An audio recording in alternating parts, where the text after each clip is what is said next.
ജിഷ കേസിൽ നേരത്തെ പുറത്തുവന്ന വിവരങ്ങൾക്ക് പുറമെ കൊലപാതകം നടന്ന സമയവും സംഭവം നടന്ന രീതിയും സംബന്ധിച്ച് കൂടുതൽ വിശദീകരണം നൽകുന്നതാണ് കുറ്റപത്രം.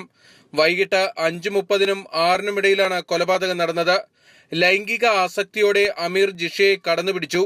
ബലാത്സംഗ ശ്രമത്തെ എതിർത്തപ്പോൾ കത്തികൊണ്ട് കുത്തിവീഴ്ത്തിയെന്നും ഉദ്ദേശം നടക്കാതെ വന്നതോടെ ജിഷയുടെ രഹസ്യഭാഗങ്ങളടക്കം കത്തി ഉപയോഗിച്ച് കുത്തിക്കീറി കൊലപ്പെടുത്തിയെന്നും കുറ്റപത്രത്തിൽ വിശദീകരിക്കുന്നു.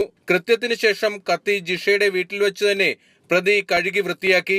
വീടിന് പുറത്തു കടന്ന ശേഷം ഇത് കുറ്റിക്കാട്ടിലേക്ക് വലിച്ചെറിഞ്ഞെന്നും കുറ്റപത്രത്തിൽ പറയുന്നു. കേസിലെ 195 സാക്ഷികളുടെ മൊഴികളും വിശദാംശങ്ങളും കുറ്റപത്രത്തിന്റെ ഭാഗമായി ചേർത്തിട്ടുണ്ട്.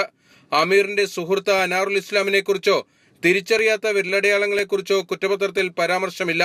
ലൈംഗിക താൽപര്യത്തോടെ സമീപിച്ച പ്രതിയെ എതിർത്തതിലുള്ള വിരോധമാണ് കൊലപാതകത്തിലേക്ക് നയിച്ചതെന്നാണ് അന്വേഷണത്തിൽ കണ്ടെത്തിയിരിക്കുന്നത്. ബിനിൽ, മാതൃഭൂമി ന്യൂസ്, കൊച്ചി.